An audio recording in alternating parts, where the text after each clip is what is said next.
Assalamualaikum warahmatullahi wabarakatuh. Bismillah. Bismillahi walhamdulillah.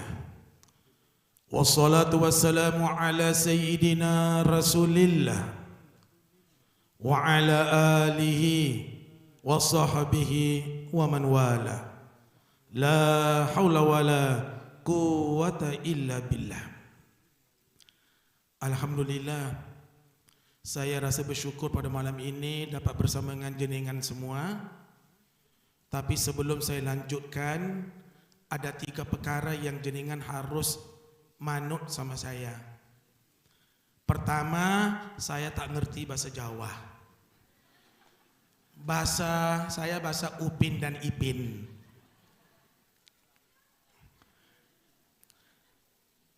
Kedua, jenengan kalau cari undang penceramah, mau penceramah yang omong benar atau bohong. Jadi saya akan berkatakan yang benar atas nama Allah Subhanahu wa taala malam ini insyaallah. Dan ketiga, insyaallah malam ini juga saya ada bawa santunan untuk semua orang. Ibu-ibu dapat gelang emas 2 kilo.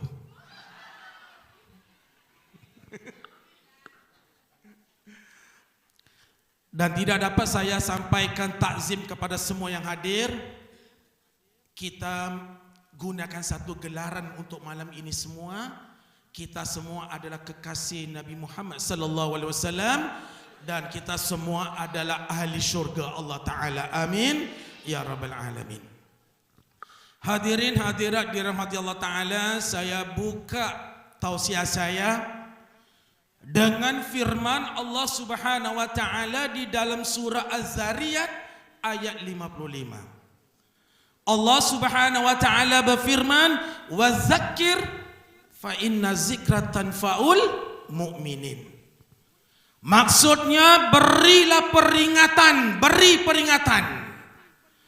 Karena peringatan yang diberi itu bermanfaat untuk orang-orang yang beriman. Bermakna kalau orang itu orang yang beriman, dia enggak mau ambil itu peringatan, bermakna imannya tidak sempurna. Maka malam ini saya berpesan pertama untuk diri saya yang berdosa ini, dan kemudian untuk diri jenengan yang dirahmati Allah Ta'ala. Menyambut maulid, atau kita panggil itu maulud. Maulud artinya yang dilahirkan Rasulullah. Maulid waktunya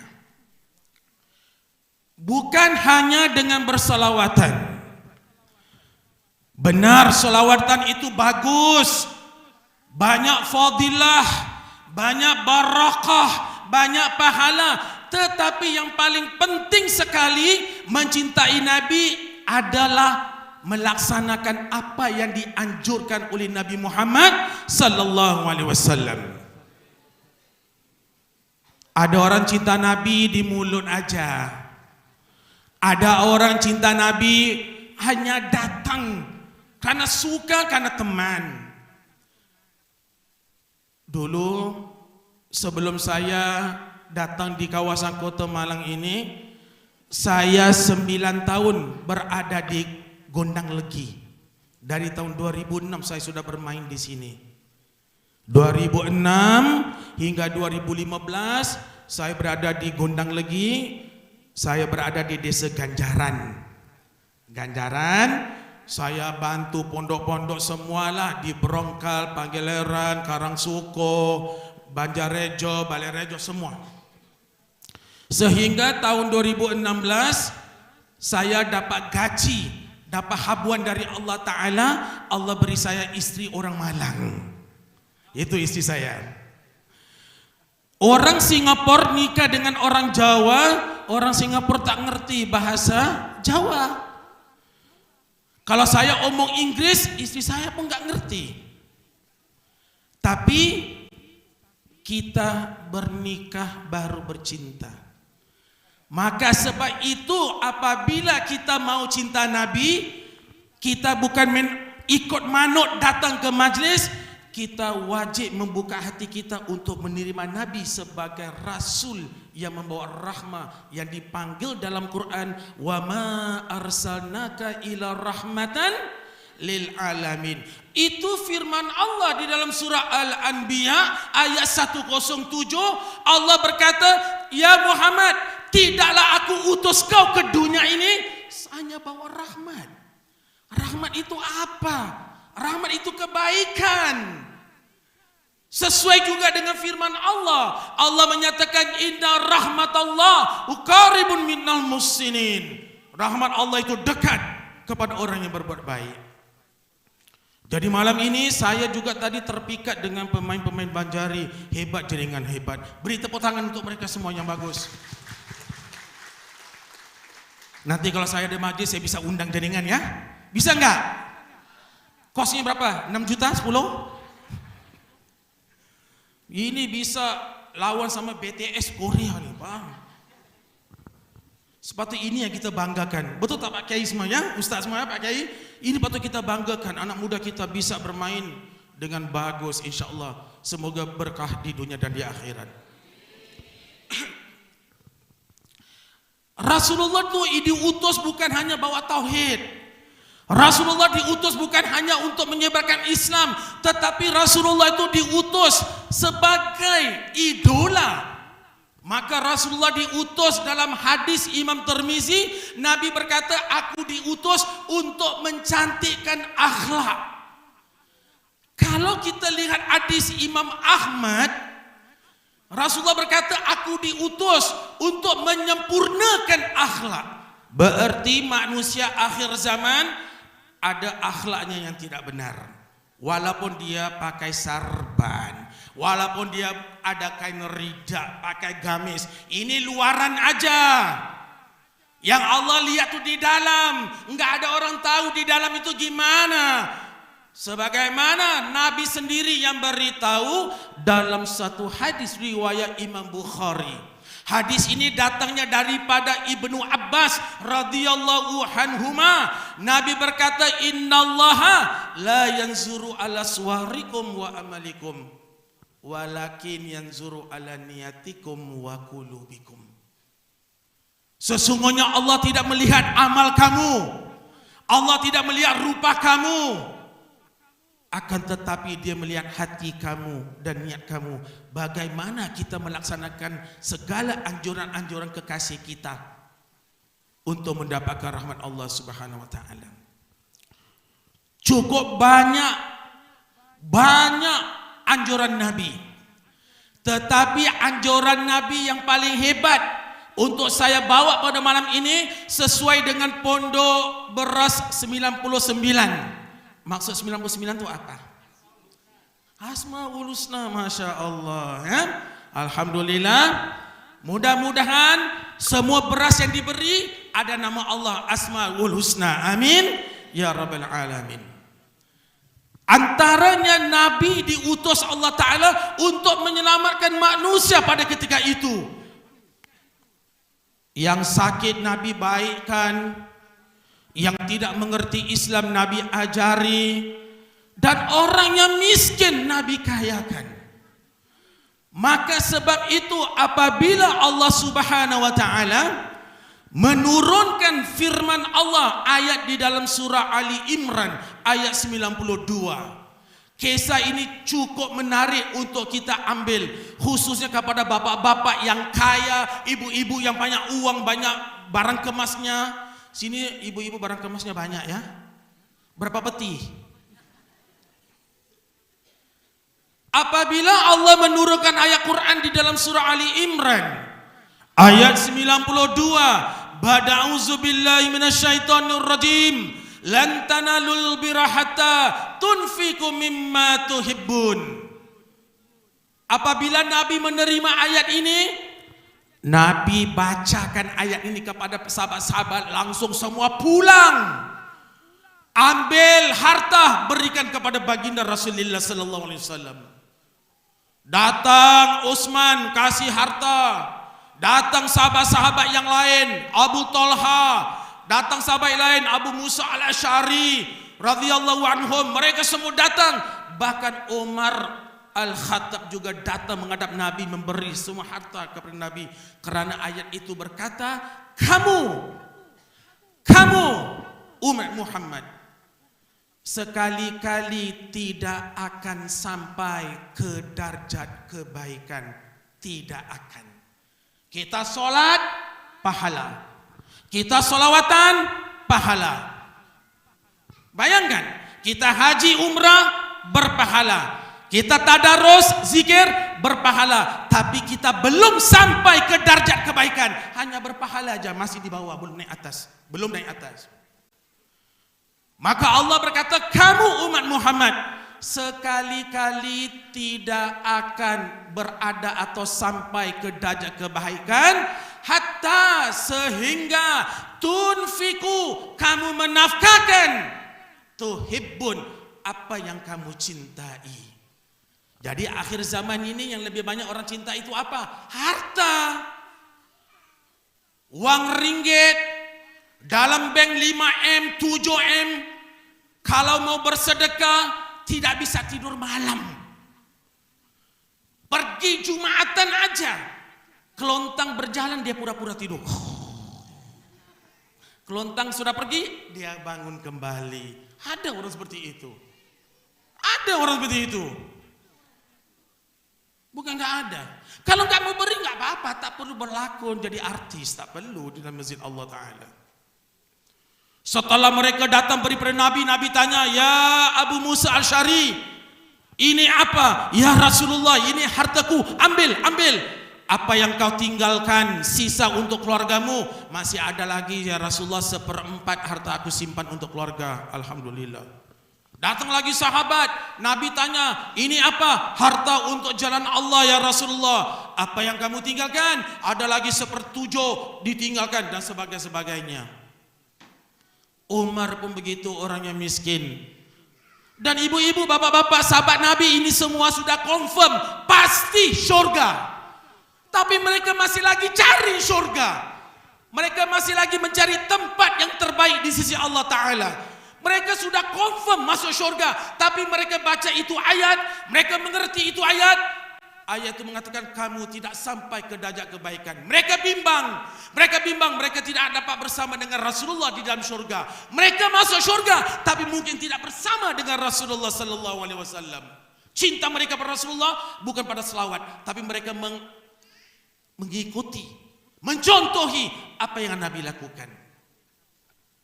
Ketika Umar datang beri hartanya, Nabi berkata, ya Umar, kau beri selalu banyak untuk aku ya Umar. Apa yang kau tinggalkan untuk keluargamu? Umar berkata, masih ada ya Rasulullah, sedikit harta aku simpan untuk anak dan istriku. Masih ada sedikit lagi. Baiklah, aku terima. Setelah Umar beredar dari rumah baginda, dia kelihatan Abu Bakar As-Siddiq radhiyallahu anhu sedang maju ke rumah Rasulullah sallallahu alaihi wasallam. Umar itu ada iri hati pada Abu Bakar. Tapi iri hatinya dalam perkara yang baik. Perkara yang baik. Di dalam hadis, kita bisa iri hati kalau kita pergi Jumatan tadi kita Jumatan, kita terpandang teman kita di sebelah kita kasih 20.000, aku iri hati. Jumat depan aku kasih 30.000. Ini cara orang fastabiqul khairat. Sebagaimana Allah berfirman dalam surah Al-Baqarah ayat 148, berlomba-lomba menunaikan kebaikan. Jadi apabila Abu Bakar datang ke rumah Nabi, hadis yang diriwayatkan Imam Bukhari ini mengatakan Umar berlindung di belakang pohon. Umar mau dengar apa yang diberikan oleh Abu Bakar. Mungkin Umar merasakan aku lebih banyak beri kepada baginda berbanding Abu Bakar As-Siddiq.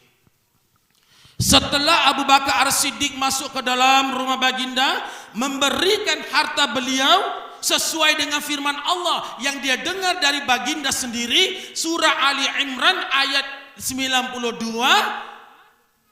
Rasulullah bertanya kepada Abu Bakar, ya Abu Bakri, apa yang kau tinggalkan untuk istri dan anakmu? Sambil air matanya ada di kelopak matanya, Bu. Dia berkata kepada baginda, ambillah semua hartaku ini, aku tinggalkan Allah dan Rasul untuk istri dan anakku. Semua hartanya diberikan kepada Allah dan Rasulnya. Allahumma salli ala Muhammad. Maka sebab itu bersyukur apabila ada pondok beras seperti ini. Bapak-bapak, ibu, jangan dipikir yang kotor ya. Saya tidak dibayar suruh omong seperti ini ya. Nah, ini tidak ada bayarannya. Maksudnya Ustaz omong supaya saya tidak ada orang mendesak Ustaz kena omong seperti ini supaya mereka mendengar, enggak. Saya bukan orang yang seperti itu. Kalau undang saya untuk berceramah, biasa berceramah dari hati saya, ilmu yang Allah beri. Jadi jangan nanti pikir, ini pasti pondok beras sudah ke rumah Ustaz, suruh omong seperti ini. Enggak. Cuma saya diberi tajuknya aja. Tapi apa yang saya omong tidak berkenaan dengan pengurus. Ya, baik. Apabila sudah ada pondok beras 99, berarti di kawasan ini sudah ada tempat, salah satu taman surga untuk mendapatkan rahmat Allah Subhanahu wa taala. Maka sebab itu orang yang suka memberi itu lebih dicintai oleh Allah Subhanahu wa taala. Kalau jenengan tidak percaya, jenengan boleh buka tanya guru-guru jenengan yang ada di sini. Hadis riwayat Imam Tirmizi, Rasulullah sallallahu alaihi wasallam bersabda, "As-sakhiyu qaribu minallah, qaribu minan nas, qaribu minal jannah, ba'idun minan nar." Orang yang dermawan, orang yang suka memberi, walaupun 100 perak, Allah tidak pernah minta berapa angkanya. Allah tidak pernah minta berapa yang harus kita sumbang. Ayat yang tadi dibacakan, lan tanalul birra hatta tunfiqu mimma sebahagian. Kalau dalam bank jenengan bapak-bapak ada 5M, bapak keluarkan 100 perak pun itu mimma. Lebih baik keluar 100 perak daripada 5M, 10M dari tidak memberi langsung. Karena yang disimpan itu milik Allah Subhanahu wa taala, bukan milik kita. Milik kita tuh mana? Yang sudah kita makan, yang baju yang kita sudah pakai sudah sobek, sudah lusuh, dibuang, itulah yang milik kita. Yang masih kita simpan bukan milik kita. Maka Rasulullah berkata, orang yang suka memberi itu dekat kepada Allah, qaribun minan nas, dekat hampir kepada manusia. Manusia sayang sama dia karena dermawan. Qaribu minal jannah, dekat dengan syurga. Syurga suka orang baik. Syurga suka orang-orang baik. Tidak ada jalan pintas untuk masuk ke syurga, enggak ada. Kita manusia umat Nabi Muhammad, kita mau ke syurga, perjalanan kita jalan tol, bukan jalan pintas. Jalan tol itulah Allah melihat bagaimana kita menepis, menolak segala ajakan dan bisikan syaitan yang dilaknat Allah Ta'ala. Jadi kalau bapak ibu saya yang hadir semua ini, walaupun 100 perak menyumbang sekalipun, yang ada lebih beri lebih, alhamdulillah, bermakna jenengan menjadi orang yang dekat kepada Allah, dekat kepada manusia, dekat kepada jannah, ba'idum minan nar, jauh dari neraka. Orang yang dermawan itu jauh dari neraka.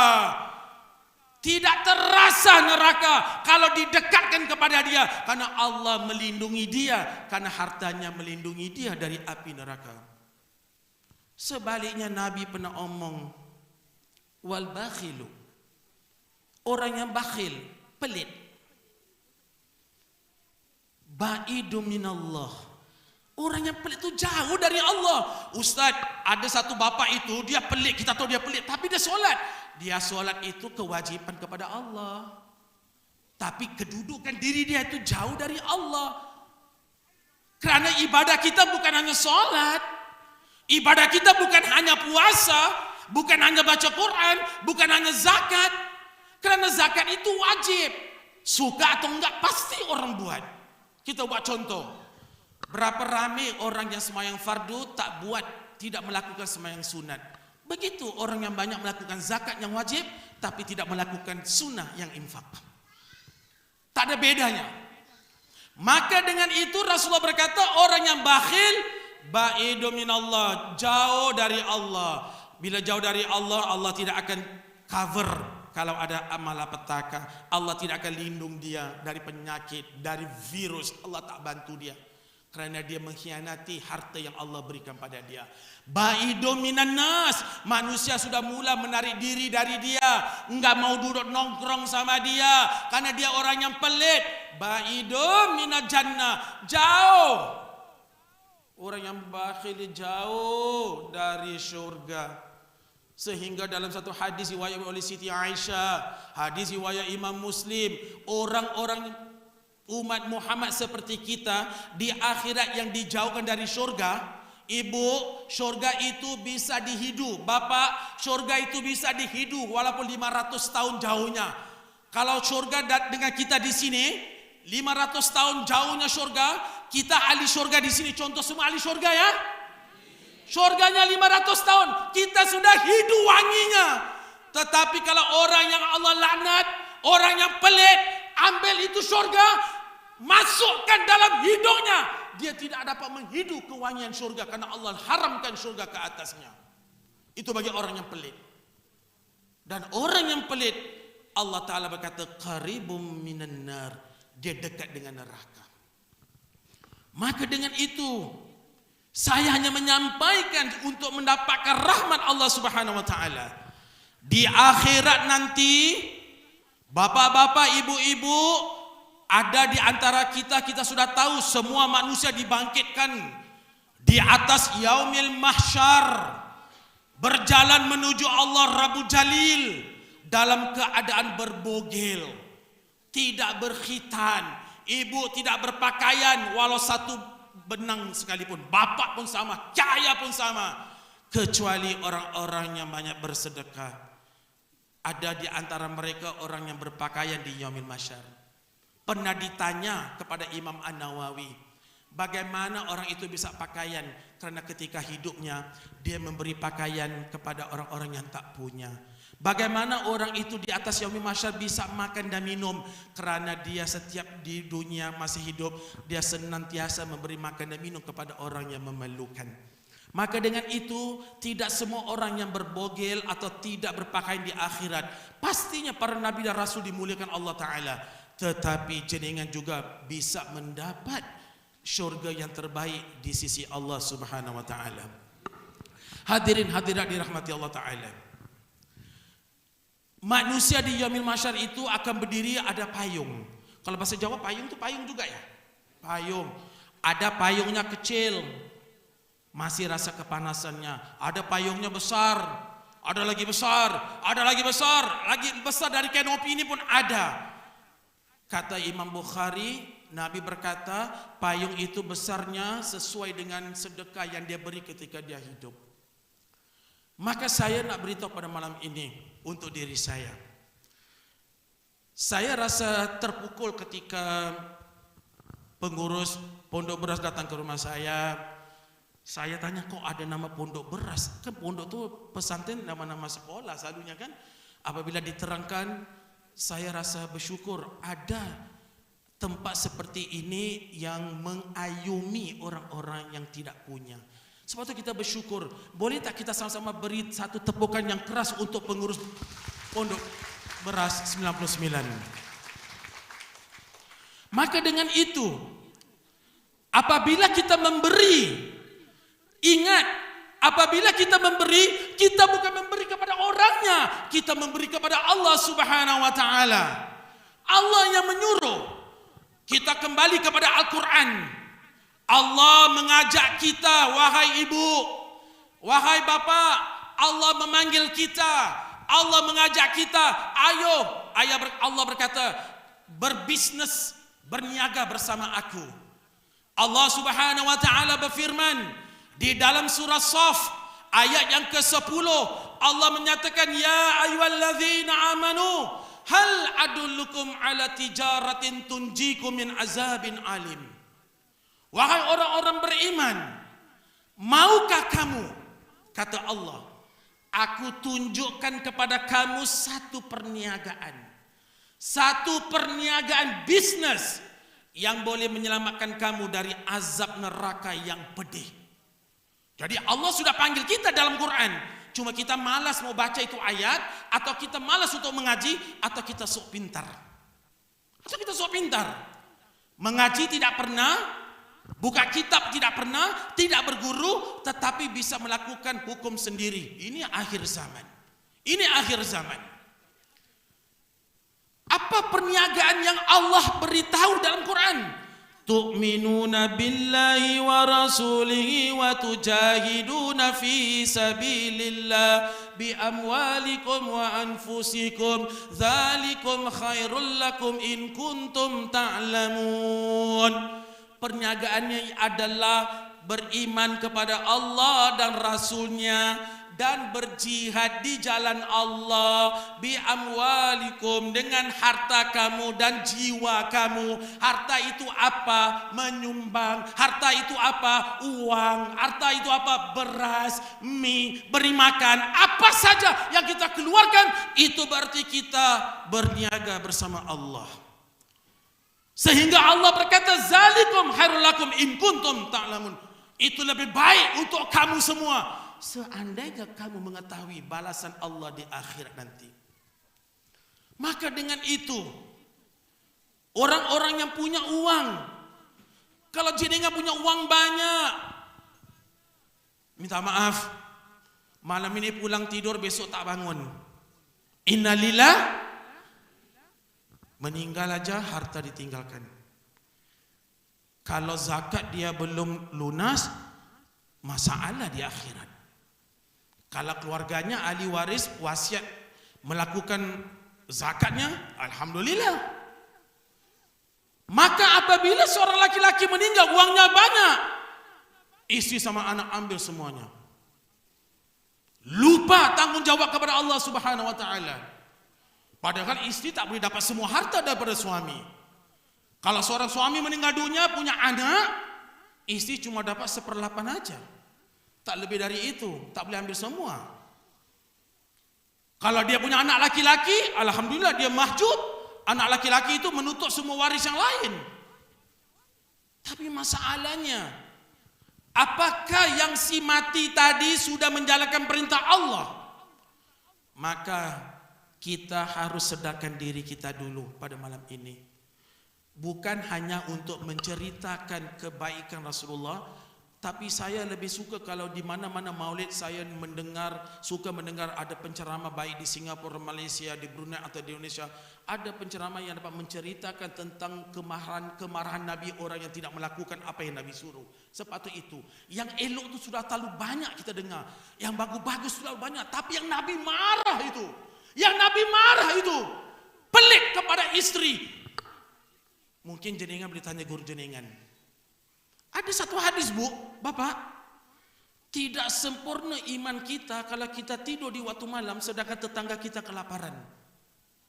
Tidak sempurna iman. Baru pulang dari masjid, baru pulang dari pengajian dengan orang-orang tokoh ulama, tapi sebelahnya ada janda, 5 anak, belum makan. Dia sudah makan dengan para habaib, kenyang perutnya, tapi jirannya janda anak 5 belum makan dari siang. Apakah dia sempurna? Enggak dipandang Rasulullah. Tidak dipandang Rasulullah. Dia pentingkan perutnya dari tetangganya. Kerana apa? Tidak ada dalil yang lebih kukuh untuk kita menghormati tetamu dan tetangga kita. Man kana yu'minu billahi wal yaumil akhir falyukrim jarahu. Barang siapa yang beriman kepada Allah, semua beriman kepada Allah, solat 5 waktu lillahi ta'ala. Semua beriman kepada Allah, puasa Isnin Khamis, puasa Asyura, puasa Nisfu Sya'ban, puasa 6, termasuk puasa yang fardu, puasa Ramadan. Tapi Allah berkata, kalau kamu percaya kepada aku dan kamu percaya kepada akhir zaman, hari kiamat, Allah berkata, fal yukrim, maka muliakanlah tetangga kamu. Mulia itu maksudnya apa? Melihat apa kekurangan mereka. Jadi kalau jenengan rasa malu Jenengan rasa malu untuk pergi ke rumah tetangga untuk bertanya. Di mana-mana juga ada. Sama seperti pondok beras. Sumbangkan beras jenengan di sini, pengurus dengan keikhlasan, dengan kebenaran akan mengagihkan. Insya Allah semuanya akan terlaksana. Maka sebab itu sebelum saya undur dari majlis ini, 3 perkara untuk saya sampaikan pada malam ini untuk diri saya penting tentang orang yang punya harta malam ini. Penting. Harta itu ada 3. Pertama, harta untuk diri sendiri dan keluarga. Itu yang penting. Sedekah yang paling baik sekali Bapak, sedekah kepada ahli keluarga. Seandainya setiap bulan Bapak bekerja, Bapak punya gaji, Bapak beri kepada istri Bapak setiap bulan, contohnya 1 juta. Setiap bulan konsisten 1 juta. Kalau Bapak mau satu tingkat dekat dengan Allah, dicinta oleh Nabi, bulan Oktober nanti Bapak kasih istri 1.050.000, ada peningkatannya. Itu cara kita mencari, menambahkan sedikit. Nanti bulan November 1.060.000, Desember kembali 1 juta. Tengok istri pepot-pepot atau enggak. Kok abang dikurangin? Nah, istri juga harus bersyukur. Kalau suami sudah kasih banyak, kemudian suami kembali kepada yang asal, jangan dimarahi. Mungkin suami itu harus tahu yang 1 juta itu yang tetapnya, yang lebih itu suami mencari rahmat Allah Ta'ala. Dan memberi rezeki kepada istri, pesan kepada istri, sayang. Apalagi kalau sini orang-orang Jawa panggil suaminya apa? Abang ke mas. Mas, ada yang panggil kanda. Ke kandaku ada. Ya, waktu sayang kanda. Nanti kalau gaduh, wahai keranda. Bapak-bapak panggil ibu apa? Cinta, Bu. Kalau cinta Nabi malam ini kita ubah. Demi Allah, apa yang saya omong saya pun laksanakan juga. Bukan saya orang pintar, tapi saya mencontohi Nabi. Saya panggil istri saya sayang, cinta. Karena Nabi panggil Aisyah, ya Humairah. Ya Humairah, pipi kemerah-merahan. Ustaz, istri saya pipinya ireng. Waduh, nggak apa-apa. Sayang, wahai sayang, pipi kehitam-hitaman. Wah, kan enak kan, tapi lembutlah. Jangan dikasar-kasarkan bahasanya. Sejarah Ibnu Hisham berkata, Nabi itu di rumah sering pegang kepala Aisyah. Bapak-bapak, sayang Nabi saya dah omong, bukannya selawatan. Apa perbuatan Nabi daripada fi'linya, perbuatannya. Hendaklah kita contoh. Nabi kalau Aisyah duduk, gandum roti datang dari belakang, pegang kepala Aisyah. Aisyah, ana hubbuki, aku cinta padamu. Begitu. Nabi kalau sedang duduk diam di rumah, Aisyah datang letakkan kepalanya di atas riba baginda Rasulullah SAW. Ini kalau istri datang, pergilah rimas aku. Ganggu je. Aku mau main TikTok pun tak bisa. Tapi cinta Nabi. Tapi kita tak lakukan seperti Nabi. Maka apabila kita menolak kasih sayang yang dicontoh Nabi, kata seorang ulama Ibnu Sirin, satu rahmat Allah cabut dari rumah kita. Karena Nabi itu idola. Nabi itu idola. Dan tanya guru jenengan yang ada di sini semua. Nabi kalau setiap petang pernah bawa Aisyah pergi jalan-jalan, pergi lomba lari kan? Bu, pernah suami ajak ibu lomba lari pernah? Atau naik apa hayunan? Ibu duduk. Nggak ada. Suami sibuk dengan masjid, suami sibuk dengan kumpulan, suami sibuk dengan ulama-ulama. Bagus, tapi membiarkan istri itu bukan sunnah Nabi Muhammad SAW. Maka kalau jenengan mengatakan, Ustaz, saya mau menyumbang ke pondok beras, tapi saya tak punya, tolong bina kasih sayang dalam rumah tangga, Allah pasti tambah rezeki, jenengan boleh menyumbang. Apabila berdoa kepada Allah, bila doa pada Allah, ya Allah murahkan rezekiku ya Allah, dan bukakan hatiku agar dengan rezeki itu aku bisa menyumbang. Bayangkan, Nabi SAW pernah berdoa satu doa ini, hadis riwayat Imam Tirmizi. Apa kata Nabi? Nabi pernah doa, Bu, Allahumma ahina miskina wa amitna miskina wasyurna fi zumratil masakin. Nabi minta dalam doa ini, ya Allah, hidupkan aku dalam miskin, matikan aku dalam miskin, dan bersamakan aku dengan orang miskin. Kerana yang paling ramai masuk syurga adalah orang miskin. Dan banyak yang dimasuk neraka, banyak orang seperti kita yang berdiri seperti ini. Banyak yang omong mungkin, banyak yang omong, tapi mereka tidak pernah melakukan apa yang mereka omong. Itu juga Allah Ta'ala berfirman di dalam surah Saf ayat yang kedua. Ya ayyuhalladzina amanu lima taquluna ma la taf'alun kabura maqtan indallahi an taqulun ma la taf'alun. Wahai orang-orang beriman, kenapa kamu omong sesuatu yang kamu tidak lakukan? Berdosa besar di sisi Allah siapa yang omong tidak lakukan. Pernah jumpa orang seperti ini, Bapak? Saya boleh buktikan. Jujur, jadi dengan semua orang berilmu. Kalau kita pergi ke masjid semayang berjemaah, saf yang keberapa yang mendapat doa dari Allah dan malaikat? Saf pertama harus rebut. Sehingga Nabi berkata, kalau saf pertama itu boleh duduk 20 orang, yang datang 40 orang undi. Semua mau saf pertama. Tapi di masjid itu ada juga orang, dia duduk di belakang masjid. Ini orangnya. 5 takulu. Bila orang masuk, monggo, masuk. Tapi dia masih di belakang. Pak, monggo Pak. Maju. Pak, maju. Tapi dia di belakang. Sakit orang ini, kesian saya. Dia beri orang itu supaya dapat doa Allah dan malaikat, tapi dia tidak mau rebut. Inilah yang Allah mengatakan 5 takulu ma la taf'alu. Ini orang yang omong tapi dia tak buat apa yang dilakukan.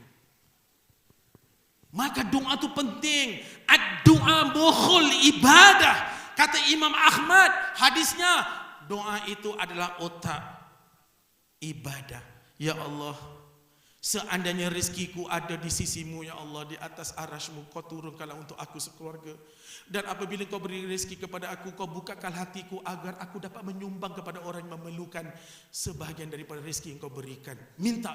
Allah dengar, oh dia minta rezeki dari aku, tapi dia minta juga supaya aku membuat dia orang yang menyumbang. Pasti Allah tahu.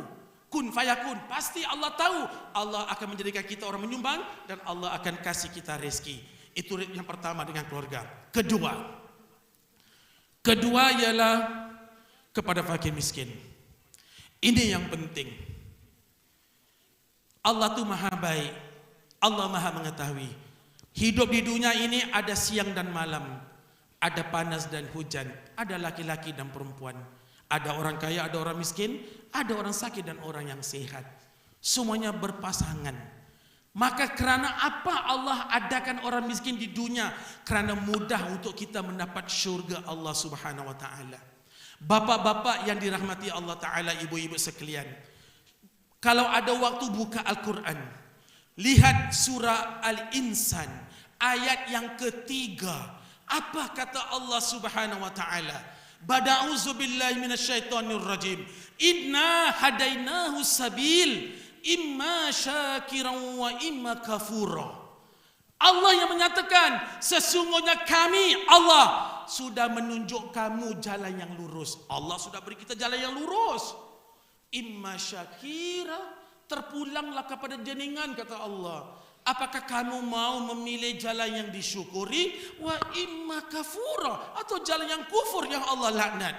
Jadi makanya banyak di antara kita, orang-orang yang miskin ada juga yang dibenci oleh Allah, tapi lebih banyak orang yang kaya dibenci oleh Allah dan Rasul karena tidak pernah menyumbang kepada di jalan Allah Subhanahu wa taala.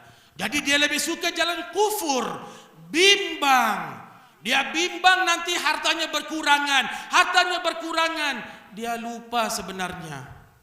Malam ini kalau ada kelontang sebelum pulang, satu orang letak 1.000. Kalau ada kelontang. Kalau enggak ada, doa kepada Allah.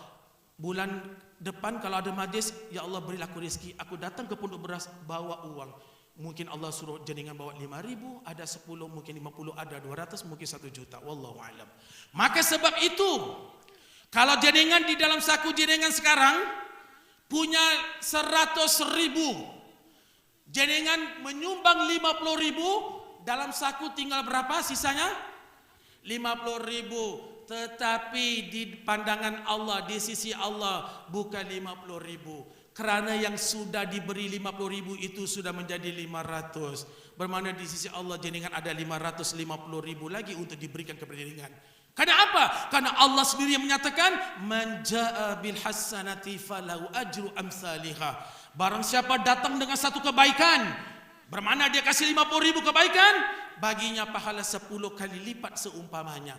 Kalau 50.000 dikali dengan 10, bermakna dia sudah ada 500.000 yang dikeluarkan tadi 50.000 menjadi 500.000, dan 500.000 di dalam sakunya 50.000, 550.000 pasti akan diturunkan kapan aja oleh Allah yang Maha Pengasih dan Maha Penyayang. Yang ketiga, yang terakhir, rezeki untuk orang yang meminta. Yang meminta itu bukan orang miskin. Orang kaya pun boleh minta. Orang kaya pun boleh minta. Pernah, mohon maaf dulu, Pak Kiai, para ulama, saya minta maaf dulu. Pada tahun 2001, ketika saya mengaji di Timur Tengah, di Jordania, Syekh kami memberitahu, kamu tahu tak? Di Jordan itu ada 3-4 orang kaya, setiap Jumat dia mengemis. Bingung kita, kok dia mengemis? Orang kaya mengemis. Kita punya profesor omong. Kita tanya, limaza? Kenapa? Karena dia mengemis, uang itu dia kembalikan kepada fakir miskin. Dan berapa yang dia dapat daripada ngemis itu, dia gandakan 100. Berapa yang dia dapat setiap Jumatan, pagi lepas subuh sebelum sembahyang Jumat, berapa yang dia dapat mengemis, dia akan dikalikan dengan 100 uang dia sedekahkan kepada fakir miskin. Lihat, bermakna bukan saja orang kaya tidak boleh minta, orang kaya boleh minta, tetapi orang kaya minta bukan masuk di sakunya, tapi diberikan kembali kepada orang lain. Tapi kalau orang kaya seperti itu, jenengan kenal sama dia. Ini orang kaya bagus, aku suka caranya.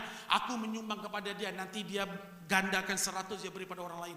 Kalau orang kaya yang sudah punya uang meminta jenengan beri, kenapa orang yang miskin yang depan mata kita yang memerlukan kita abaikan? Ini yang kita harus paham.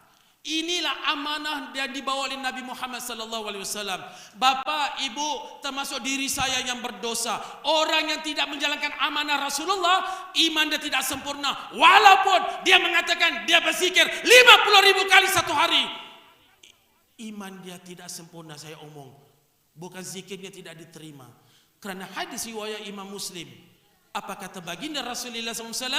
La imanan liman la amanatalah. Tidak sempurna iman seseorang kamu yang tidak menjalankan amanah. Maka amanah yang Nabi minta kepada Allah Ta'ala, Nabi selalu berdoa kepada Allah Ta'ala untuk kita semua. Terakhir pernah ibu-ibu, bapak-bapak, kalau hujah saya malam ini tidak baik, tidak bernilai, buang aja, enggak apa-apa. Yang penting Allahumma syahad, Allah menjadi saksi, saya sudah sampaikan. Nabi mau bertemu dengan kita. Tetapi di akhirat, apa saja yang kita lakukan ini terhalang untuk jumpa Nabi. Mau jumpa Nabi bukan hanya selawat. Kita harus baik dengan ibu dan ayah. Kita baik dengan istri, dengan anak. Kita baik dengan mertua. Kita baik dengan tetangga yang muslim atau non muslim. Kita baik dengan anak-anak kecil, kita baik dengan orang kaya, kita baik dengan orang miskin. Kita melaksanakan semua ibadah yang Nabi anjurkan, plus kita tambah cinta pada Nabi.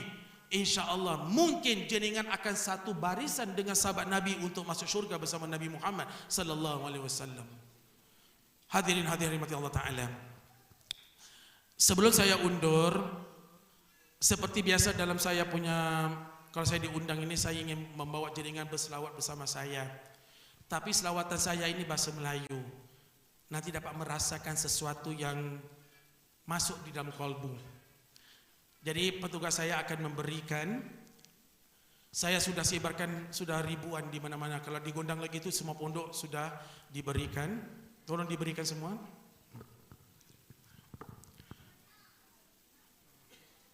Ambil satu diberi ke belakang, ambil satu diberi belakang, tolong.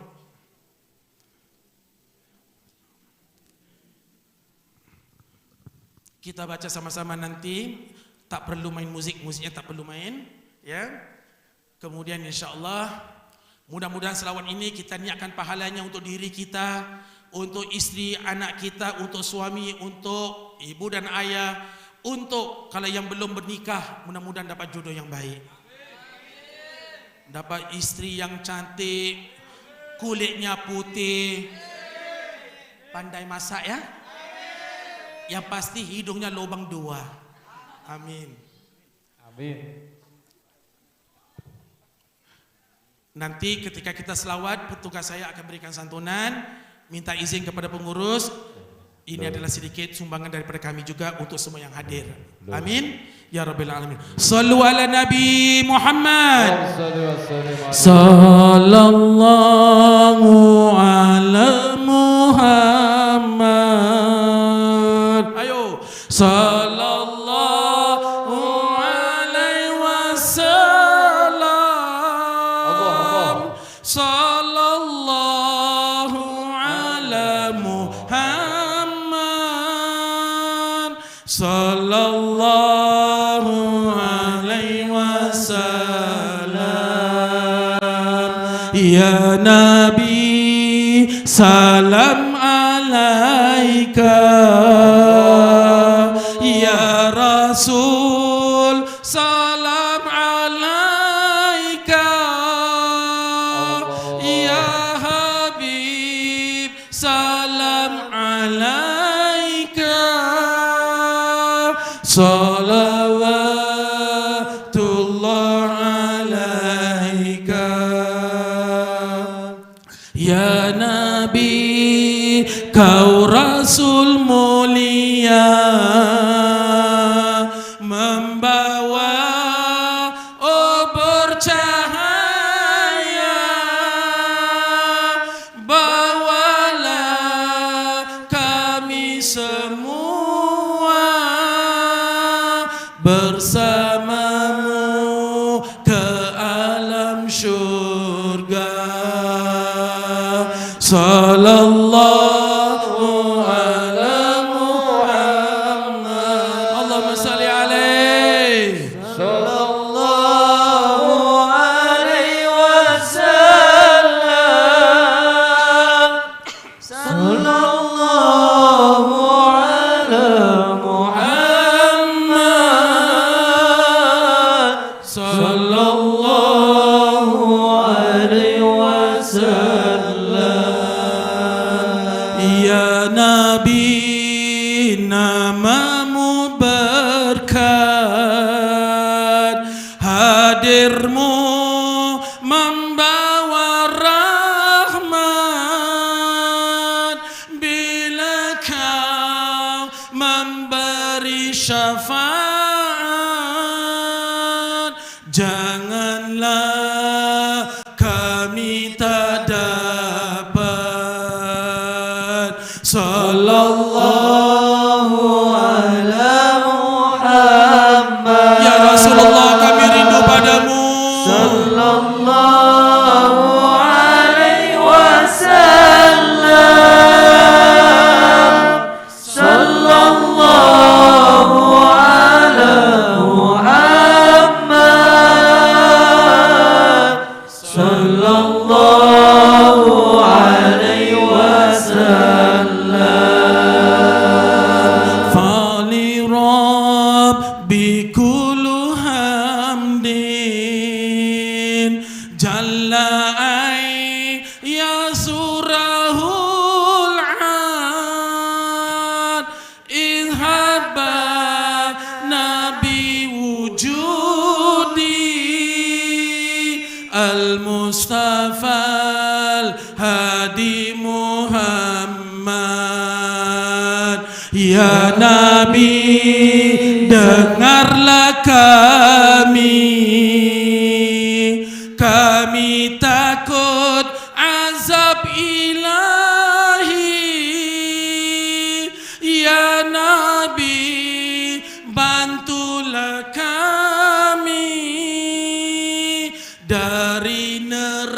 neraka yang aman ngeri.